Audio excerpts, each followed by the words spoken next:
Welcome to A Cinematic Journey, the show where we explore the themes, scenes, and elements of the movies that we love. I'm your host, Peter Billingsley, alongside talented filmmaker, stand-up comedian, Mr. Steve Byrne. Welcome, Steve. Thank you, Pete. Happy holidays to you. Yes, happy holidays to you as well. Well, this film is based on a real-life experience from its writer. It's one of the few R-rated holiday movies. And due to excessive improv, the first edit came in at a whopping 3 hours and 45 minutes. Its ending was completely reimagined during post-production. And was the fifth of 8 movies directed by the great John Hughes. Pete, we must be talking about Planes, Trains, and Automobiles. Dell. Why did you kiss my ear?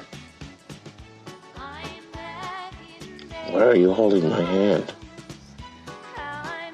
Where's your other hand? Between 2 pillows. Those aren't pillows.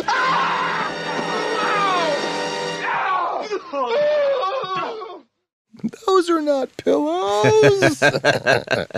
Well, it is the holiday season, and we are in New York City. We meet Neil Page, played by Steve Martin. Now, Neil is a well-put-together, impeccably dressed, seems to speak and smell of success. He has a beautiful watch, and he's stuck in a board meeting, the kind of meeting that you just want to get out of. And in Neil's case, he really wants to get out because he is late now for a flight going to Chicago from New York City. It's rush hour. It's the holidays, and it seems like he and the other 8 million inhabitants of the metropolis known as Manhattan are trying to get to the airport. He's bribing his way. There's a little almost kind of Western showdown between him and a fun cameo by Kevin Bacon. Yeah, it's great. He settles for a bus, and he ends up at the airport. And finally gets on board, but because he was late, he's bumped from first class. You see, Neil is a first class kind of guy. He's upset about this. This trip is going from bad to worse. And now he's relegated to a middle seat, back in coach, wedged between a guy who looks like he's on death's door and then an overweight man played by John Candy named Del Griffith. And Del's taken off his socks, his feet stink, he's rubbing his dogs from a long day. Right away you tell that Neil and Del are like the odd couple. Yes. It's like type A and type D. It's like just two people that would never get along. But Neil's optimistic, he's hopeful. All he wants to do is get home for Thanksgiving and see his family.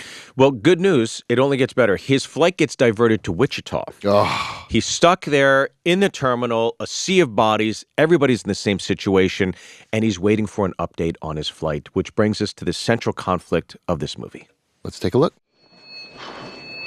Ladies and gentlemen, may I have your attention, please? I'm sorry to announce that we're canceling Flight 909 due to severe weather in Chicago. Neil. Hi. Well, welcome to Wichita. Did you book a room yet? I couldn't get in anywhere.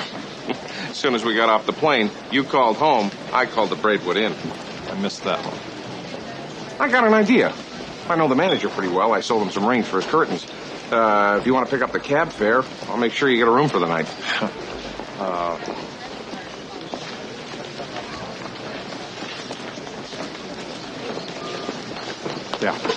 Yeah, sure, great. All right. So great. It's so true. If you look, that's Ben Stein just in such a great little cameo reading The Last Man on Earth You'd Want to Hear read that your flight was canceled makes you even more annoyed. But if you look on the marquee, it says destination nowhere. So they've taken the time to put nowhere on there because the flight's now canceled. Right. And when Del asks him and says, you want to share a room? And there's that long pause, Neil thinks he doesn't want to. This is the last guy he wants to spend any time with. But he sees that familiar guy on the floor sleeping next to a trash can. Right. And this guy's in a suit. And he's just like, I don't want to be that guy. We've all been that person sleeping in airports. We've seen so many people. And it's just the worst feeling. So he kind of swallows his pride, probably regrets the decision instantly, but agrees to go on. And it's really the central question of this movie, now partnered up with Del, the last man on the planet that he would ever expect to be stuck with. Sure. Can Neil make it home in time for Thanksgiving? And the stakes couldn't be higher. It's the holidays, too. That's exactly right. When do you want to be with your family the most? And when do you not want to travel the most? I mean, there are people now who will not travel to see family during the holidays. They'll go the week before, the week after, because it's such a nightmare. And so that's always what you said to me. Trope. I've invited you to Nashville many times. You said, I just this weekend. Not, I think there's a holiday going on. seems to be a holiday every weekend. I just can't seem to make it, Steve. One of these days I'll make it there. That's right. Yeah. It's been sure. 2.5 years, right? Yeah. Okay. You're my Del. You're my Del Griffith. This episode is sponsored by BetterHelp. No matter how many gifts you get this holiday season, you get to define how you give to yourself. For those who have participated in or have given the gift of therapy, you know it helps people become the best versions of themselves. In the season of giving, give yourself what you need with BetterHelp. Visit BetterHelp.com/Christmas today to get 10% off your first month. That's BetterHelp, HELP.com/Christmas. Art imitating life. How this film came about was based off a real-life experience that John Hughes had encountered. He was flying to Chicago, which from New York is a 2-hour flight. Yep. It's pretty easy, right? And so he ends up in Phoenix, Which is insane. of all places. Yes. That's like an extra three hours. Yes. It's like a 5-hour flight. So he ends up in Phoenix, and what happens is, while he's stuck in Phoenix for some reason or another, he meets a traveling salesman that knows the ins and outs and essentially the protocol of what to do when the shit hits the fan. Yeah, and he said he was pretty impressed because, like, as you said, all the ins and outs that he knows, but also he's sort of this calm in the storm. You know, it turns into chaos. Right. And there's sort of rules like everybody runs to the customer service line. I know you've told me that. You're like, don't do that. Don't do that, yeah. Get online, get on your app, get ahead of it. You Yeah. know, like the mob moves. The lemmings all follow each other, Right. and you have to have, you know, this hidden knowledge to know how to navigate things. I think as a stand-up comic, the best jokes are always the ones that are right in front of you. And every time you see a comic and you're sitting in the back of the room, you go, why did I think of that? Right. And I think that is what John Hughes did. You look at all the films he's done that have resonated and still resonate to this day, is that we've all been in these situations that are so relatable. And what he does is he takes almost the perfect storm, the worst of the worst situations, culminating them within 90 minutes and making it the worst version of your most relatable story. You know, he was also a guy who lived life. He lived in the suburbs of Chicago. He did not live in Hollywood, even as a screenwriter. He stayed connected. He went grocery shopping and drove his kids around. His kids were on set. Participated. Yeah. Yeah. He participated in life and continued to be inspired by life. Right. And that really fueled him, I think, well. And it's one of the reasons his movies feel so familiar, so timeless. But what he would do is he would take one of these relatable life experiences, the premise of whatever he'd want to go down the rabbit hole on, and he'd bang out a script. You know, over the course of a weekend, over the course of a week. He was notorious for just being a machine that could generate script. It's incredible. He said that he was fortunately a very fast typist. Yes. He had come from the world of advertising. He had written for magazines as well, for periodicals. And he said, you know, both of those have a deadline. So he was very used to writing quickly on a deadline. You have to be prolific to turn things out. Right. It's not the luxury of 3 months to write a script. Yes. I mean, he wrote this script and, you know, the rumors are anywhere from 3 to 5 to 6 days to get a 145-page script out. So it just came naturally, but it's not normal for other writers. And these scripts, because he was so busy, could wind up just laying around his office as he had a multitude of projects going on that he was either writing, directing, producing. And to your point, established director Howard Deutsch was in his office and happened to pick up some pages and a script and read it and said, John, this is great. I would like to make this. Yeah, and John, this is Planes, Trains, and Automobiles. Planes, Trains, and Automobiles. Yeah. John gives his blessing. And as this script starts making its way into the ether, the Hollywood ether, and knowing they're building momentum, they're going to go into pre-production or whatever, a name gets attached, Steve Martin. Yeah, Steve apparently reads this through his agent, loves it, was obviously familiar with John's work, and instantly gravitates to the character of Neil. John Hughes hears this, and I think has to say to Howie, look, it's Steve Martin. I've always loved him. I've always wanted to work with him. And says, you know, I'd like to direct this. It's an opportunity to work with Steve Martin. And Howie says, fine. And this is so crazy. So he's like, well, why don't you go direct another movie? So they're prepping The Great Outdoors. Howie goes on to that. And Steve Martin had said to him, hey, look, you know, this is a 145-page script. It's great, but what are you planning to cut before we get going here? John said, cut. We're not cutting anything. You know, and movie scripts, if you want to just estimate would be about a page a minute. So traditionally, comedies, I would say now, you try to keep under 110 pages, maybe above 100, between 100 and 110. Knowing that probably editorially, right, you'd pull out some stuff, there's always a little bit extraneous, but this would be starting at a 145-minute movie. And also knowing that, John Hughes and probably Candy for sure and Steve Martin, great comedians, there's going to be some improv. This thing could balloon up, but that was the process for John. There was a lot of trust for him, obviously. However he makes movies, the actors felt like, okay, we're in good hands, right? And it's a great story and a great script. So this dream team is together, and off they go to shoot this movie. Right pace, right time. Well, we're excited to have with us today the editor of Planes, Trains, and Automobiles and Oscar-winning editor, Paul Hirsch. Thank you so much for coming in. Very honored to be here. Just want to touch a little bit on your body of work, which, for context, and just naming a few, you've worked on so many great movies, but Carrie, Star Wars, for which you won the Oscar, Empire Strikes Back, Footloose, Mission Impossible, Ray, Falling Down, Steel Magnolias.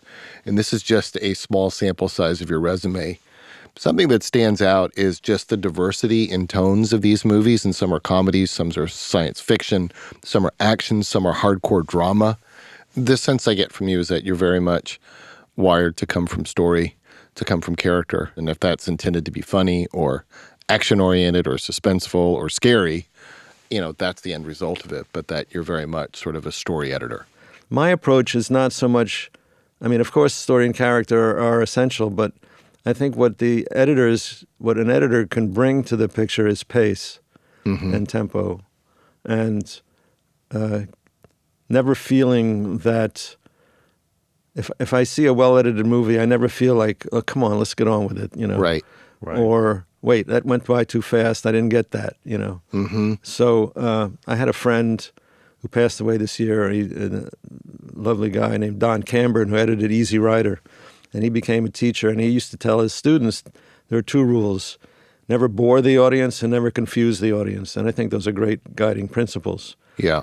But, to that, I would bring a sense of musical pacing so that even the non-musical numbers have a musical feel to them, in the sense that you establish a tempo and you keep to that tempo, and if you break it, it's for a reason. Right. There was an early film historian, Ricciotto Canuto, in the early 1900s, and he said there are two kinds of arts. They're the arts of the rhythms of space and the arts of the rhythms of time.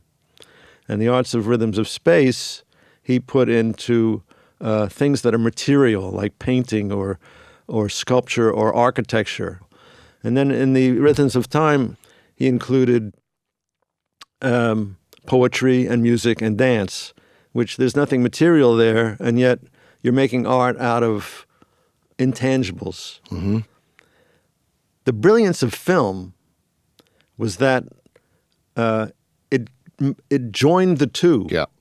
So that in film editing, which is the only aspect of film which is native to film, cinematography has its roots in painting, and then there's costume design, and back to this theater, and there's all sorts of theater arts in film. Sure. What it did was it joined these two kinds of arts, where the intangible is made tangible with this piece of film. Right. You have a piece of film, a short piece of film is a short piece of time.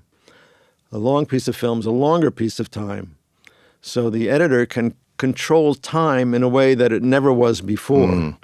And that control of taking something and making it into a material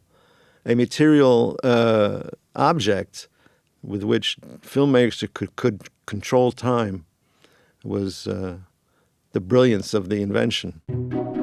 Hitch your wagon. Directors can get very, just for a little context, very possessory of the editors which they work with. Yeah. And the editor is such an incredibly important job to the process. For you to have this mountainous crew that's out in production, and then the whole future of the picture distills down to a couple of small rooms and just a handful of people. Well, the editor is the one person with whom the director works closest and longest. There's no one else on the picture works with the director as Correct. intimately and as long as the editor. I used to pride myself on being invited back that if I had done a picture with a director and that he asked me back for the next picture, I felt that was something in which to take pride. Right. That meant I had done a good job and served him well. And I think one of the things I'm proudest of is if you look at my credits, you'll see I did 4 pictures with Herb Ross, and I did 11 pictures with Brian De Palma, and I did 2 with George Lucas, although he wasn't directing, but he was the reason I was hired on Empire. And how did you first get connected with John Hughes? I was in L.A. I had moved to L.A. in 1983 from New York. I'm originally from New York. The first picture I got in L.A. was Footloose for Paramount. Yeah. So Paramount knew me. They were happy with me. And John had directed The Breakfast Club, which was cut by Dee Dee Allen, who was a New York editor. She was the doyenne of New York editors. Sure. And Dee Dee, I guess, was unavailable. And my agent told me, he's looking for a New York editor. He only wants to work with New York editors. I thought, okay, that's great. I'm a New York editor. Right. Used to be. Right. So we met, and that was it. He hired me. And that was on Ferris. On Ferris. Right. While we were mixing the picture, John never showed up. And he left me in charge of finishing the sound. Wow. But at a certain point, I called him up and I said, John, you got to come down here and sign off on these reels. Yeah. So he came in and the next day, and he handed me a manila envelope. And inside were 60 pages. I said, what's this? He says, it's my next film. So I pulled it out, and it was the first 60 pages of Planes, Trains, and Automobiles. And he had written it in one sitting the night before. Right. So it was like, 6 pages an hour for 10 hours or 10 pages an hour for 6 hours. I don't know, but it would just spill out of him. What was your first impression of the script when you read it, when John handed you the script? I thought it was fantastic. I thought it was going to be the funniest movie ever made. I said, got to work on this. Yes, I want to do it. I'll do it. I want to do it. Pete, it's the holidays. Yes. What do you think about? You think about food. You and I, we're dudes. We love food. Oh, yes. We love cooking. We love cooking for and with our families. Yes. And we're going to be doing a lot of cooking on our Traeger this holiday season. Yes. In fact, we're going to fire it up, and we're going to do a turkey on the Traeger, and we're going to smoke a pie for dessert. Done. So many great products. They have rubs, they have sauces. At Traeger.com, you can get all of your cooking needs right there in one stop. And I've been using the Wi-Fi connectivity, which means that I can monitor the temperature, the duration of the cook right on the Traeger app on my phone. Right. I don't even have to be at home. So for something like the size of a turkey, I get it on, I get the probes in it, and I just start to watch this thing as it cooks. I don't have to keep opening the lid, doing the push test, second guessing, hoping that it's done. I know exactly to the number what the internal temperature is, and I basically just wait until it's done. They have the pellets. They have different flavored pellets. They have different sauces and rubs and everything. It's all encompassing. So whether you're just starting out or you're a seasoned veteran, Traeger has the right grill for you. These grills are available in all different types at Traeger.com, and they have a sale going on right now. They don't do a lot of sales. It's $300 off select grills. Go to Traeger.com, check it out. Just shoot me. So as production starts to mount up on this, you have a 145-page script, and then the published shooting schedule is 85 days. Yeah. Which is, for context for the audience, is like an action movie-sized schedule. It's insane. Comedy would have 36 days. Yeah, I was going to say 38. Right. Maybe 40 if you're lucky. 85 days means they're shooting every day, which means the camera's going to be rolling every day. So the amount of footage that you start getting. But also you have 2 comedians on set that are going to improv, and you're going to let it roll. That's right. As this journey started and the footage is coming in, what's your initial reaction? Overwhelmed. I flew to Chicago, went to the hotel where everyone was staying, and they had a ballroom set up as a screening room. And we were to watch dailies that day. And the dailies that day were of Steve on a commuter train in Chicago. And the picture starts to roll, and it's a wide shot of Steve. And then that rolls for about, 5 minutes. And then there's a stop, and then another take. and a Steve sitting on the train, slightly different angle. This is your first day. First day. Oh my God. Not saying anything, by the way. No dialogue, He's just correct? sitting Just there. sitting on a train. Not saying anything. Yeah. 5 reels, 6 reels, 7 reels, 8 reels, 9 reels, 10 reels. It's 2 hours. And I'm wondering, what the heck are we looking for here? This is in film editing days. So this is... Yeah. Right. So this is, You're not I mean, scrolling. again, this You're- is not everything gets loaded into an Avid, Yeah. and it might be a little easier to organize. This is strips of film that you're You go- trying to sort through. The taxi driver was the scene that put me over the edge. Because in the script, it's a quarter page. Okay. They get in the cab. Doobie is driving the cab Right. to the Wichita motel. Yeah, just after they've landed, right. Right. They get rerouted and just have to get to a hotel. And Steve says, why did you come this way? Well, your friend said he'd never been here. I thought I'd give him the Give them the scenic route. Right. You know, on the freeway, all you see is freeway. Right. And Steve says, but it's night. Right. So that was it. That was the scene. Right. Right. You know, 30 seconds or whatever. So they start shooting it, and they have the taxi on a stage. So he gets a wide shot from the front. You see the 2 guys sitting in back and the driver in front. There's a couple of takes of that. They go through the whole scene. Then there's a close-up of the driver. Then there's a raking 2-shot from one side. There's a raking 2-shot from the other side of the guys in the back seat. Yep. Then there's a close-up of each guy in the back seat. Then there's a close-up of each guy, raking close-up of each To each guy. other. Clean. Right. Then there's a shot of Doobie from the rear seat where Right. he turns around. He turns around to address them, Right. and each setup has 3 takes. Well, you know, then he started doing an improv. See that tree over there? Looks like a witch. You know, that's Right. where I lost my virginity when I was 13. You know. There's my sister's house right there. She doesn't live there no more. Some weird guy lives there now. I'm telling you, that guy, I can't figure him out. He keeps, I don't know, an albino pit bull and a 2-headed snake right in his bedroom. A 2-headed snake? Mm-hmm. I have never seen a 2-headed snake. Neil, have you ever seen a 2-headed snake? Yes, I have. You did? Where? Arizona Desert Museum. I'll let you see it for $5. I saw it for free at the Arizona Desert Museum. Want to see it again? We had 4 hours of footage For half, what's half a page? for a quarter page. Oh my God. I had a question on improv and how John shot, because we've made a lot of movies with Vince Vaughn, and he will improv, and John Favreau, and a lot of time in that we'll shoot cross coverage.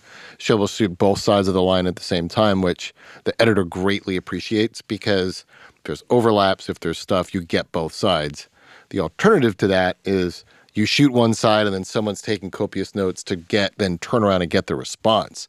Would John shoot cross coverage? Well, I don't really remember multiple camera shooting on the picture. Single camera. In those days, it was conventional to shoot with one Right. camera. And then you'd remember whatever improv you did, turn around and then cover it on the other side. I suppose. That's challenging. I remember going down to the set one day, and I said to the script supervisor, "How's it going?" She said, "Not well." I said, well, "What's wrong?" She said, "The master shot lasted 14 minutes." You know, now most movies are made up of scenes like a 3 or 4 minute scene, a 3-minute scene, a 2-minute scene, 3-minute scene, 4-minute scene. This shot, you know, the scene was 14 minutes. I said, "Wait a second. The camera only holds 11 minutes of film." Right. She said, Yeah. she said, "We did a pickup." Oh my gosh. So I started adding extra editors on the picture, and one of the tasks I gave to it was an assistant I promoted, called a battlefield promotion. I promoted him to editor. Totally. I gave him this scene. I remember coming out of screening dailies one day, and I turned to my crew. We had watched like 3.5 hours or something. I think it was the first motel. There's some great improvs that never got reported. I'm sure. Always. He had Candy started this story about, he says, "Neil," he says, "you know anything about mining?" He says, "Mining?" He says, "Yeah, like coal mining, you know?" He said, "Well, no, not really." Not knowing where he's going with this, he says, "Well, you know, the miners, there's always a fear of some gas. They have these canaries in the coal mines. They keep in a cage, And, that's a warning signal that if there's poisonous gas in the mine, the canary will die. He says, yeah. He says, well, imagine that we had a little cage in the bed with us here, and there's a little canary named Petey. Petey's in the cage in the bed with us. He says, yeah. He says, well, Petey just died.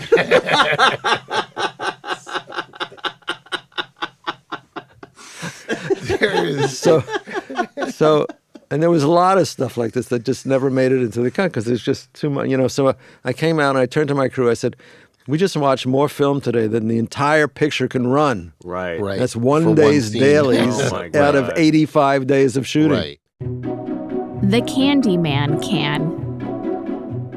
I want to talk a little bit about John Candy. Yeah.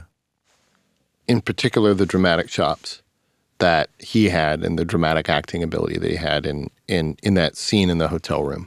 Yeah. When Neil really starts to dress him down after the frustrations of sharing the bed. You got a free cab, you got a free room, and someone who'll listen to your boring stories.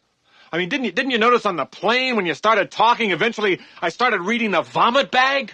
And you kind of feel that way, right? Like you're on his side. It's like, yeah, your stories go on too long. They have no point. They're boring. You're draining. But then it goes too far. Honey, I'd like you to meet Del Griffith. He's got some amusing anecdotes for you. Oh, and here's a gun so you can blow your brains out. You'll thank me for it. I could tolerate any insurance seminar. For days, I could sit there and listen to them go on and on with a big smile on my face. They'd say, how can you stand it? And I'd say, because I've been with Del Griffith. Those early reactions of John in that moment really start to show the hurt and the pain that that's causing. And then almost on screen, we start to not be with Neil, and now we're with Del. You want to hurt me? Go right ahead if it makes you feel any better. I'm an easy target. Yeah, you're right. I talk too much.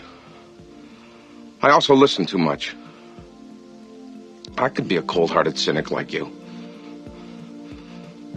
But I don't like to hurt people's feelings. Well, you think what you want about me. I'm not changing. I like me. My wife likes me. My customers like me. Because I'm the real article. What you see is what you get.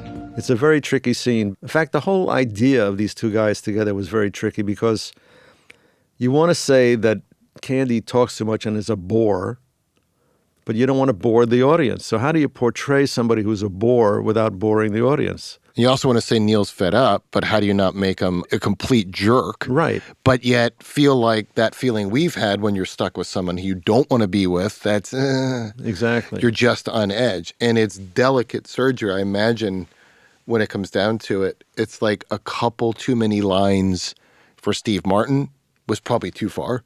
A couple too many lines for John Candy was probably too far in the same direction, that he just becomes a bore. Was it a very delicate balance for you to find that? Yeah, I mean, the whole thing was tricky. There's a kind of a medium close-up and there's a big close-up, and some of the decisions I had to make were when to go really tight and when to stay a little away from him. There was one take where he stumbles over a line. I like me. My wife likes me. I felt that it showed that he was in the grip of a strong emotion, and it worked.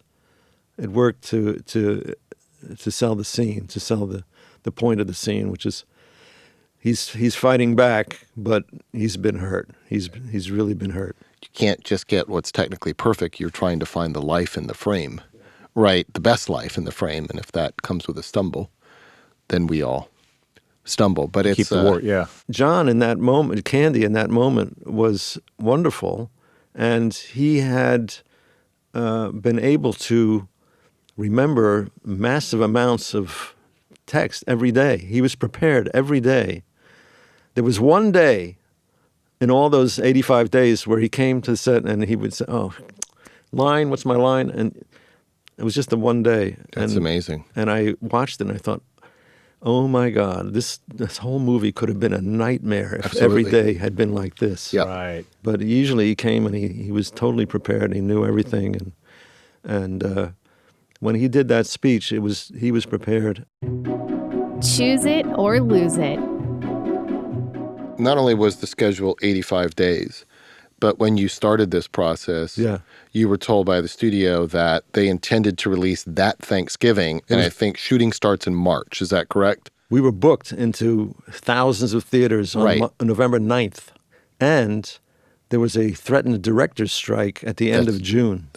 So the shooting had to be finished by midnight, June 30th. Right. So the 85th day was June 30th. Amazing. So that there was all that pressure going on. And then I said to John, I said, I need a week to get the cut together.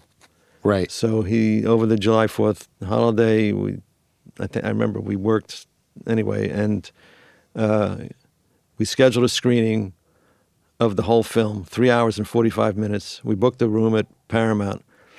We watched 12 reels. Reels are usually about 10 minutes.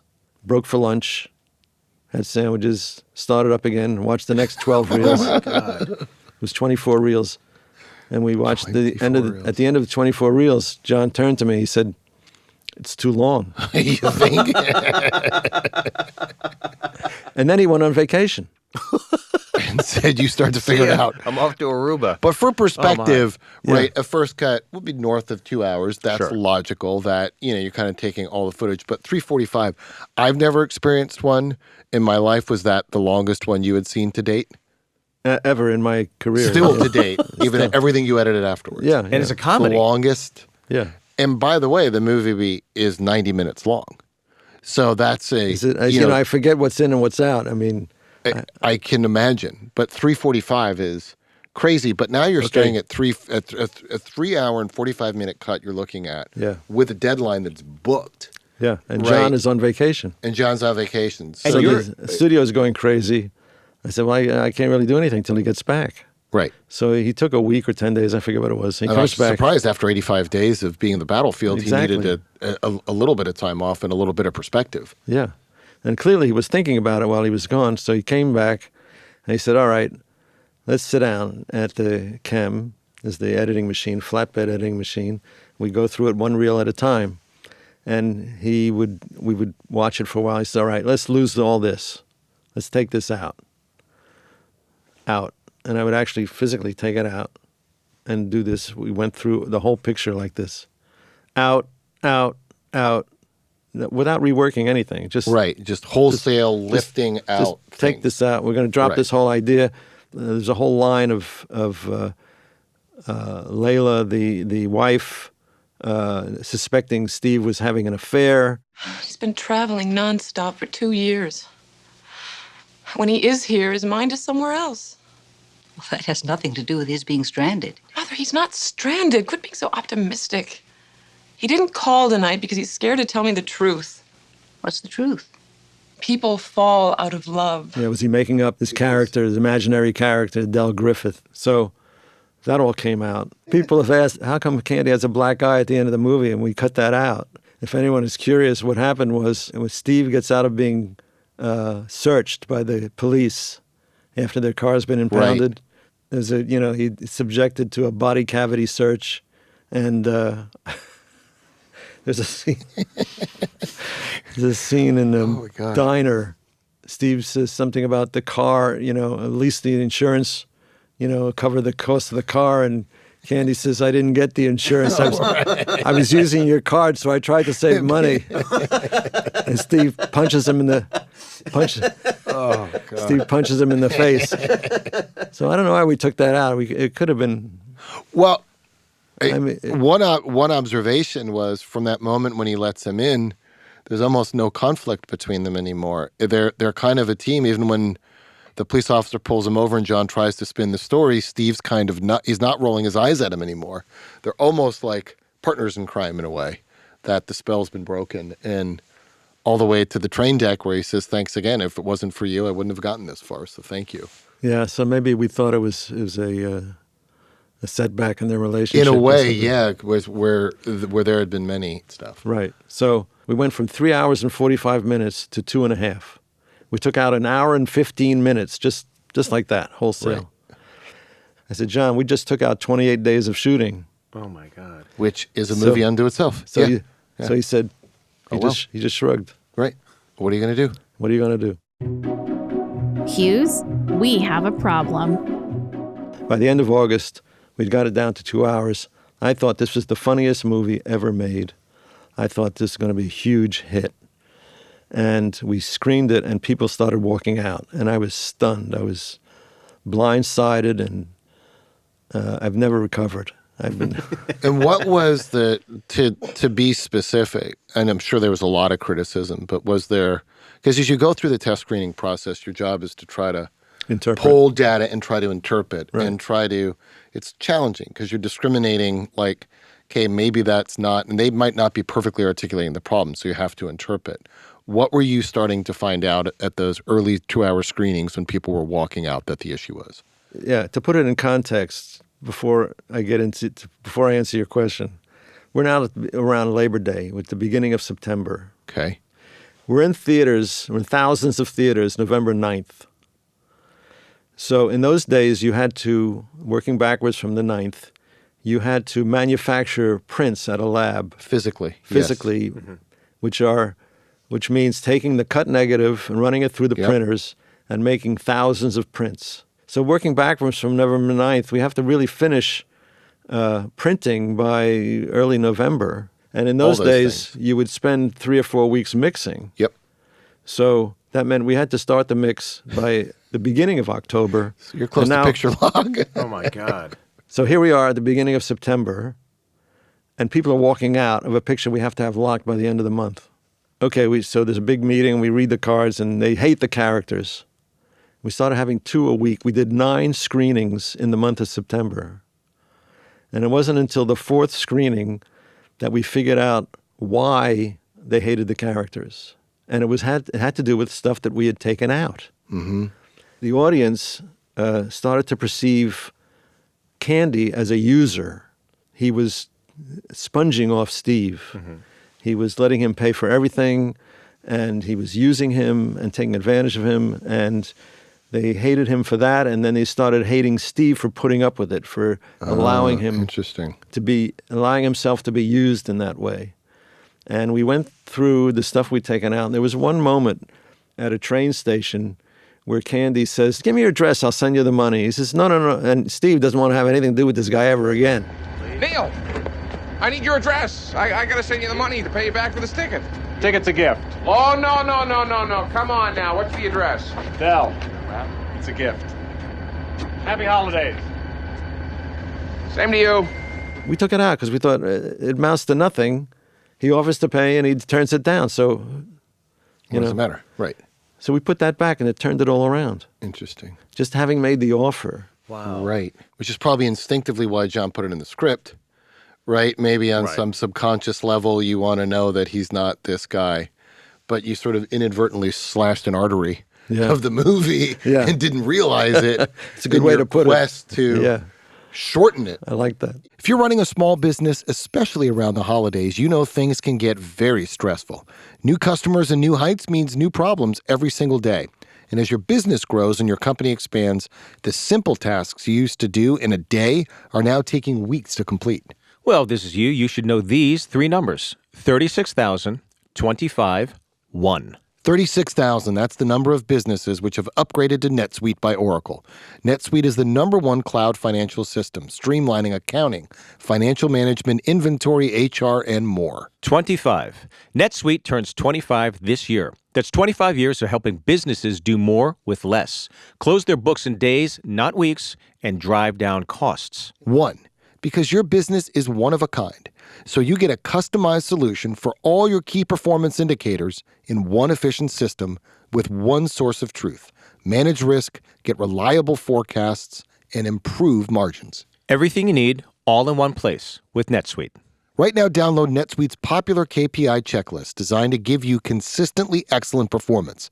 Absolutely free at netsuite.com/Christmas. That's netsuite.com/Christmas to get your own KPI checklist. netsuite.com/Christmas. The final rewrite. So we really want to get into the ending of this movie.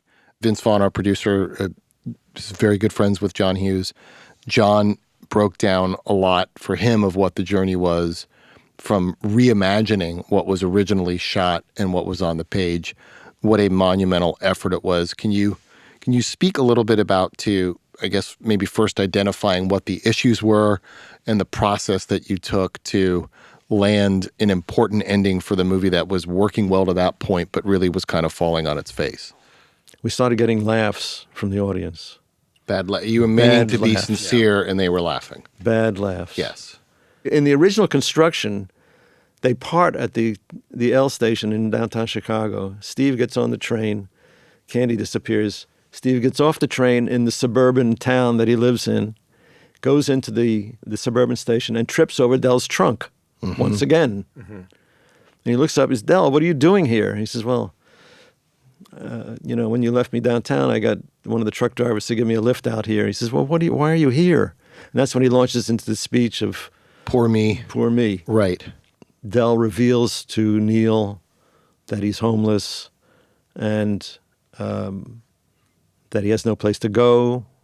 And the longer he went on and said, Marie died and there's some snickers, and then, I've been living alone ever since, and more laughter, No. I mean, I have the pages. It's a long Right. speech, and we thought, this is horrible. What are we going to do? So we got rid of all that. So we were recutting and remixing twice a week. Oh my God. For a month. And I described it as laying track in front of a locomotive. Right. We're Right. working Trying to keep around up. the clock. Yeah.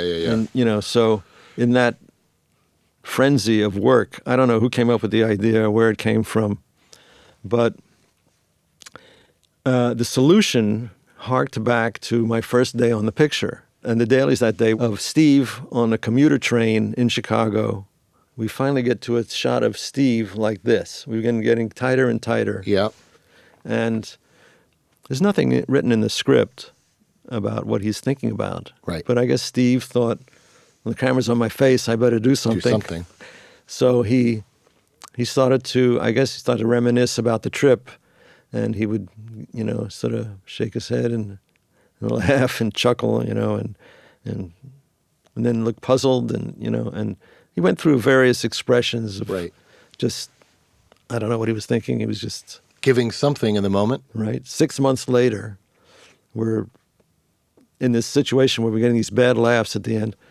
Somebody comes up with the idea, using that close-up as a way of having Steve remember moments from the movie that were hints. So the idea was to sell the idea that Steve figures it out, decides to go back and fetch Dell from downtown. So we used the same train station that was meant to be a suburban train station as the downtown station, because we'd never seen inside. Right. And we only had shots of the train leaving the downtown station, so we ran the film backwards. Oh, it's so good.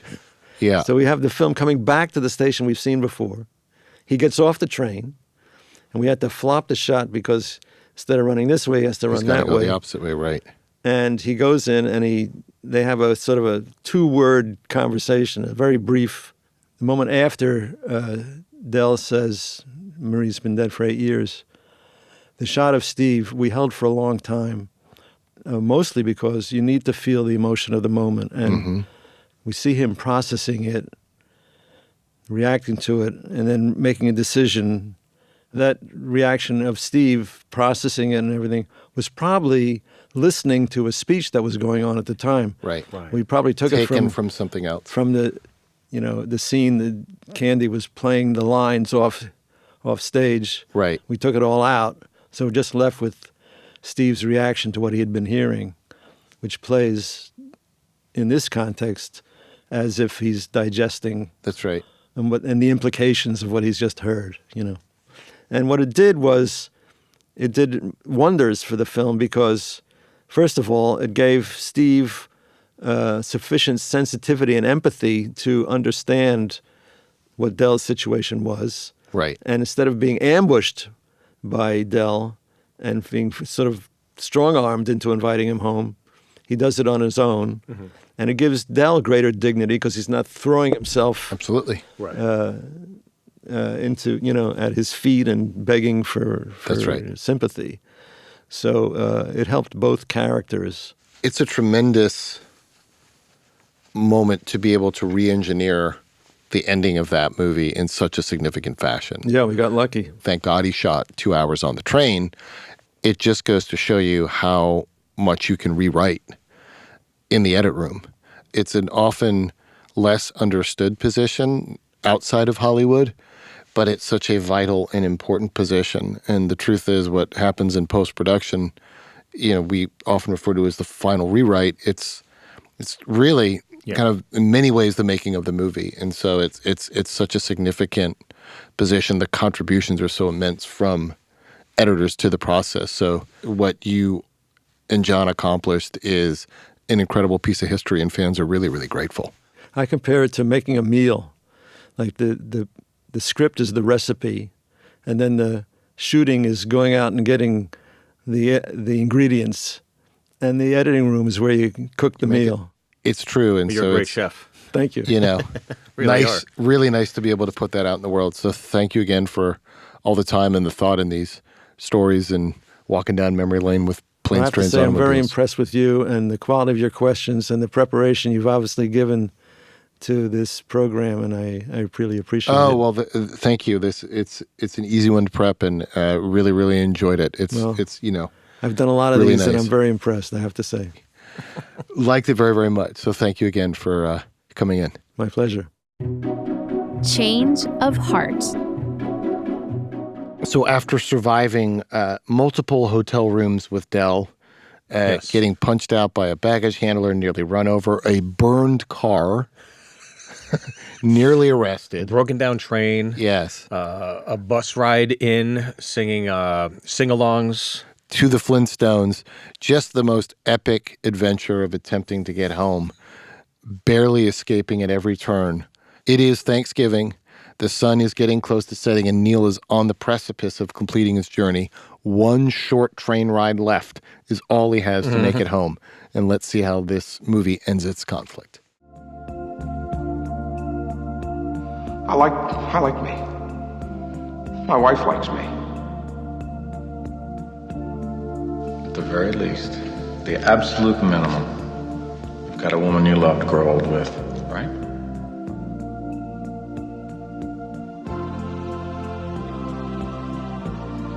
I've been spending too much time away from home. I haven't been home in years.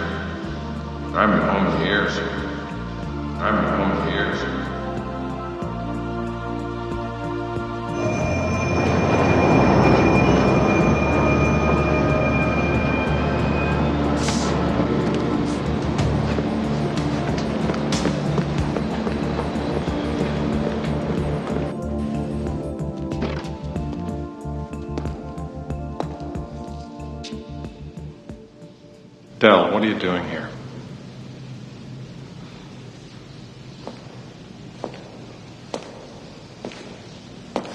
You said you were going home. What are you doing here? I don't have a home.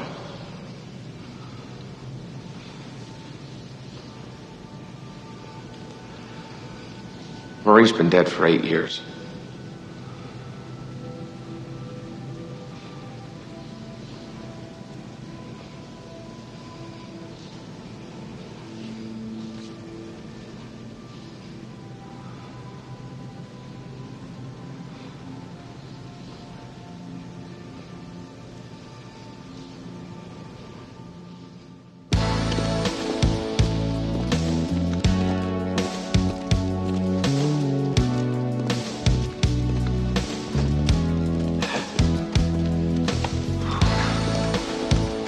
Boy, you are one lucky guy, Neil.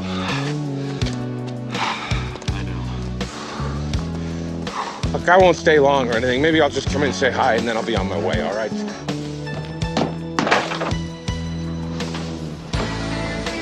Hiya, kiddo. So there you have it. It's so satisfying because the whole setup is, can he make it home? And he does. But he's got a new friend, someone who at the beginning of the movie you never would have expected. We heard how much that scene is re-engineered and how it went from this very big monologue from John that audiences were laughing at because they weren't taking it seriously, to this incredibly kind of bite-sized, efficient, really satisfying scene. No place like home. So with Neil getting back in with a new friend, let's see how this movie resolves itself.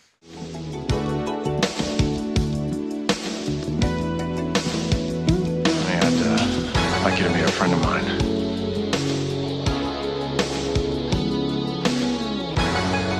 Hello, Mr. Griffith. Hello, Mrs. Page.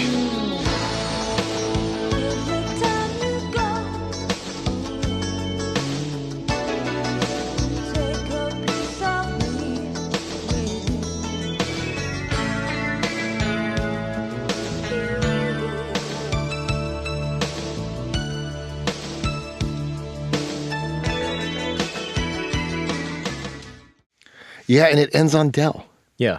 Ends on Del's face, not Neil, Steve Martin's face. Right. I think it's just more emotionally impactful when that's the last frame you see. Because it's not just him smiling, it's him, he's doing all the matriculation of emotions, I think, in that moment for Del. And it's a lot within, 5 seconds? Yeah. You're seeing kind of heartache, you're seeing maybe regret, and then he's coming out of it, and he's looking up and seeing this loving couple, and he's seeing love, and I think he's seeing it within himself in that moment there. You feel like Del's almost a part of the family now. He's brought into the most intimate family time, which is a Thanksgiving dinner. Right. And Neil wants him at his table. Right, it's and not dinner Tuesday. What a far cry from where he started on that airplane with him. And it shows the great growth, and I think the great themes that John Hughes writes about, the themes of the holidays of forgiveness and love and acceptance and all the things that go into that time that give us just those good feelings. And so the movie is such a 1-2 punch, satisfies on the plot, but really creates this beautiful theme of character and the growth in Neil and the growth that we all aspire to want to have. Everything is being communicated via visuals to you. You're reading so much into all this at the very end. He's there. He's hugging. It's not like, I love you. I missed you. So you see it in the embrace. You see it in her face. That's right. And I remember our good mutual friend, Vince Vaughn, one time we were working on a film together, and he said, now you got to write this scene. It's very significant. It's impactful. You know the stakes, so go write it. And before I left, he said one last thing. I know you think that these things are bigger than they are, but just remember, if you go back and watch some significant, impactful scenes, it's not as much as you think. Yeah. So don't overwrite it. Right. And I think this is a perfect example of just almost like letting the emotion play itself out as opposed to people communicating the emotion of the moment. That's right. And, they're all changed. Del has a home. Neil, in some ways, has a bigger heart. Yes. The family's restored. The kids are happy to see him. And it's a really, really satisfying ending. So where this film stacks up, it opened in November of 1987. And the opening was a little disappointing to the filmmakers. They were hoping for number one. It did not open number one. It was 3 Men and a Baby that it was three. It was 3 Men and a Baby that beat it. The film ultimately did $49.5 million at the box office. If you translate that, it's just under $134 million. So certainly nothing to sneeze at. Right. A financially successful film. And after hearing about Paul's journey from a 3-hour, 45-minute cut, you do have a better appreciation for every single scene in that movie is there for a distinct reason. You make these, I think, in hopes, and John had hoped that this would be a perennial movie that would come back every year, and it hit that. It hit the iconic status. It's hit the cultural status. The movie is eminently quotable. It's memorable. Yeah. You can bring it up. It's so in the zeitgeist. Everyone knows it. Yeah. You can do bits from it and get your friends to laugh because it's so familiar. And it's really kind of a cultural touchstone at this point. And again, the rare Thanksgiving holiday movie, we're profiling it on Christmas movies because it just has all the same sentiments of the holidays. it's family and it's kindness and it's forgiveness and it's all those things. So, it feels very much like a Christmas movie or like what you'd call a holiday movie. And Pete, one of the things I really loved about the film is that if you stayed long enough, you'd be rewarded. There was a funny end credit laugh that he had inserted, and the first time I'd remembered seeing an end credit scene as a kid was in Ferris Bueller's Day Off. That's right. Ferris tells everybody to go home. In Planes, Trains, it's an ad exec.